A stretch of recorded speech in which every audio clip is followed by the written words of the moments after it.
ನಿನ್ನೆ ದಿನ ಕರ್ನಾಟಕ ರಾಜ್ಯದ ಮುಖ್ಯಮಂತ್ರಿಗಳು, ಗೃಹ ಸಚಿವರು ಹಾಗೂ ಉಪಮುಖ್ಯಮಂತ್ರಿಗಳು ಪತ್ರಿಕಾಗೋಷ್ಠಿಯನ್ನ ನಡೆಸಿ 4ನೇ ತಾರೀಕು ನಡೆದಂತ ಈ ಒಂದು ದುರ್ಘಟನೆಯಲ್ಲಿ ಹತ್ತತ್ರ 56 ಜನ ಗಾಯಗೊಂಡಿರ್ತಕ್ಕಂಥದ್ದಷ್ಟೇ ಅಲ್ಲ, 11 ಜನ ಮುಗ್ಧ ಜೀವಗಳು ಇವತ್ತು ಸಾವನ್ನ ಅಪ್ಪಿರ್ತಕ್ಕಂಥ ಒಂದು ವಿಚಾರ ಪ್ರತಿಯೊಬ್ಬರಿಗೂ ಕೂಡ ಇವತ್ತು ರಾಜ್ಯದಲ್ಲಿ ಮನೆಯಲ್ಲಿ ಒಂದು ದುಃಖಕರವಾದಂಥ ಒಂದು ವಾತಾವರಣ ಸೃಷ್ಟಿಯಾಗಿದೆ. ಆದರೆ ನಿನ್ನೆ ದಿನ ಮುಖ್ಯಮಂತ್ರಿಗಳ ನೇತೃತ್ವದಲ್ಲಿ ನಡೆದಂಥ ಒಂದು ಪತ್ರಿಕಾಗೋಷ್ಠಿಯಲ್ಲಿ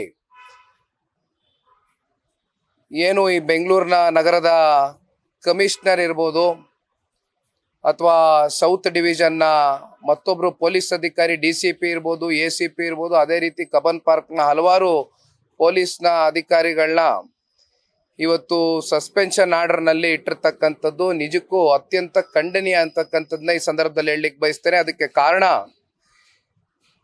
ಪೊಲೀಸ್ನ ಕಮಿಷನರು 3ನೇ ತಾರೀಕು ಏನು RCB ತಂಡ ಕಪ್ಪು ಗೆದ್ದ ನಂತರ ಬೆಳಗ್ಗೆ 4 ಗಂಟೆ 5 ಗಂಟೆವರೆಗೂ ಸಂಭ್ರಮಾಚರಣೆಯನ್ನ ನಡೆಸಿದ್ರು.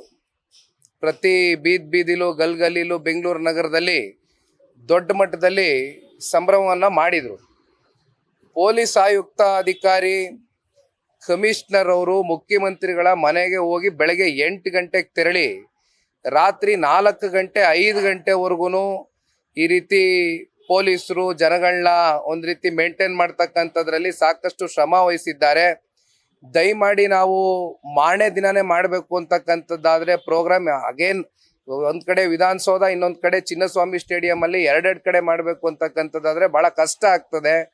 ಬೇಡ, ಭಾನುವಾರದ ದಿನ ಇದನ್ನ ಇಟ್ಕೊಳ್ತಕ್ಕಂಥದ್ದು ಸೂಕ್ತನ ನೋಡಿ ಅಂತಕ್ಕಂಥದ್ರ ಬಗ್ಗೆ ಚರ್ಚೆ ಮಾಡ್ಕೊಂಡು ಬಂದ ಮೇಲೂ ಕೂಡ ಇವರು ಕ್ರೆಡಿಟ್ ಗೇಮ್ ತಗೊಳ್ಳೋದಕ್ಕೋಸ್ಕರ ತರಾತುರಿಯಲ್ಲಿ ಅತ್ಯಂತ ಅರ್ಜೆನ್ಸಿನಲ್ಲಿ ಏನು ವಿಧಾನಸೌಧದಲ್ಲಿ ಮತ್ತೆ ಚಿನ್ನಸ್ವಾಮಿಲಿ ಕಂಡಕ್ಟ್ ಮಾಡ್ಕೊಂಡ್ರು. ಇದೆಲ್ಲ ಆದ ನಂತರ ಈ ದುರ್ಘಟನೆ ಏನು ನಡೀತು, ಇದರಿಂದ ಇವತ್ತು ತಪ್ಪಿಸ್ಕೊಳ್ಳೋದಕ್ಕೋಸ್ಕರ ಇವತ್ತು ನನಗೆ ಒಂದು ಕನ್ನಡದಲ್ಲಿ ಒಂದು ಗಾದೆ ನೆನಪಾಗ್ತಾ ಇದೆ. ಕೋತಿ ತಾನು ಮೊಸರು ತಿಂದು ಮೇಕೆ ಮೂತಿಗೆ ಬೆಳೀತು ಅಂತ. ಇದ್ರಲ್ಲಿ ಕೋತಿ ಯಾರು ಮೇಕೆ ಯಾರು ಅಂತಕ್ಕಂಥದ್ದು ರಾಜ್ಯದ ಜನತೆ ತೀರ್ಮಾನ ಮಾಡಬೇಕಾಗಿದೆ. ಆದರೆ ಒಂದು ನಾನಿಲ್ಲಿ ಹೇಳ್ತಕ್ಕಂಥದ್ದು ನೋಡಿ, ಇವತ್ತು ಸಿದ್ದರಾಮಯ್ಯನವರು ಒಂದು ಪಾಯಿಂಟ್ ಹೇಳ್ತಾರೆ, RCB ತಂಡ RCB ಕಡೆಯಿಂದ ಮತ್ತೆ KCA ಕಡೆಯಿಂದ ಅವರು ಇಲ್ಲ, ನಾವು ಇಮಿಡಿಯೇಟ್ ಆಗಿ ಪೆರೇಡನ್ನು ಮಾಡಬೇಕು, ಪ್ಲೇಯರ್ಸನ್ನ ಕರ್ಕೊಂಡು ಇಡೀ ಬೆಂಗಳೂರು ನಗರದಲ್ಲಿ ಒಂದು ಪೆರೇಡನ್ನು ವಿಕ್ಟ್ರಿ ಪೆರೇಡ್ ಮಾಡಬೇಕು ಅಂತಕ್ಕಂಥದ್ರ ಬಗ್ಗೆ ಅವರು ಟ್ವೀಟ್ ಮಾಡಿದ್ರು ಅಂತಕ್ಕಂಥದ್ರ ಬಗ್ಗೆ ಚರ್ಚೆ ಮಾಡ್ತಾರೆ. ಆದರೆ ಒಂದು ನಾನು ಮಾತನ್ನ ಕೇಳ್ತೇನೆ, ಇವತ್ತು RCB ಇರ್ಬೋದು ಅಥವಾ KCA ಇರ್ಬೋದು, ಇವತ್ತು ಈ ಕಾನೂನಿನ ನೆಲದ ಅಡಿಗಿಂತ ದೊಡ್ಡವರು ಅವರು, ಸರ್ಕಾರಕ್ಕಿಂತ ದೊಡ್ಡವರು ಅವರು, ಕಾನೂನಿಗಿಂತ ದೊಡ್ಡವರು ಅವರು.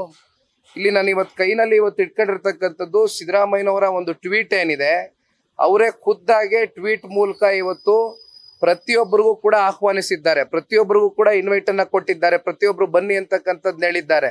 ಆದ್ರೆ ಒಂದು ಇಲ್ಲಿ ಕಮಿಷನರ್ ಅವರು ಏನು RCB ಮತ್ತೆ ಇವರು ಒಂದು ಪೆರೇಡ್ ಮಾಡಬೇಕು ಅಂತಕ್ಕಂಥದ್ದು ಹೇಳ್ತಾರೆ. ಅದರ ರೈಟಿಂಗ್ ಅಲ್ಲಿ ಏನು ಕಮಿಷನರ್ ಅವರು ಯಾವುದೇ ರೀತಿ ರೈಟಿಂಗ್ ಕೊಟ್ಟಿಲ್ಲ ಅವ್ರಿಗೆ. ಹಾಗಾಗಿ ಹೇಳ್ಬೋದಾಗಿತ್ತು, ನಾವು ಇನ್ನೊಂದು ಸ್ವಲ್ಪ ಸಮಯ ತೆಗೆದುಕೊಳ್ಳೋಣ, ಈ ಮಾರನೇ ದಿನಾನೇ ಮಾಡ್ತಕ್ಕಂಥದ್ದು ಆಗೋದಿಲ್ಲ, ಇನ್ನೂ ಎಕ್ಸ್ಟ್ರಾ ಪೊಲೀಸ್ ಫೋರ್ಸ್ಗಳನ್ನ ಹಾಕ್ಬೇಕಾಗ್ತದೆ, ಎಲ್ಲವನ್ನು ನಾವು ಆಯೋಜನೆ ಬಹಳ ಯಶಸ್ವಿಯಾಗಿ ಕಾಣಬೇಕಾಗ್ತದೆ. ನಾಳೆ ಏನಾದರೂ ಸ್ಟ್ಯಾಂಪೇಡ್ ಆಗ್ತಕ್ಕಂಥ ಸನ್ನಿವೇಶಗಳು ಆಗ್ಬೋದು ಅಂತಕ್ಕಂಥದ್ದು ಮುನ್ನೆಚ್ಚರಿಕೆ ಕ್ರಮವನ್ನು ವಹಿಸಬೇಕು ಅಂತಕ್ಕಂಥದ್ದನ್ನ ಎಚ್ಚರಿಕೆ ಕೊಟ್ಟಿದ್ರು ಕೂಡ ಇವೆಲ್ಲವನ್ನ ಗಾಳಿಗೆ ತೂರಿ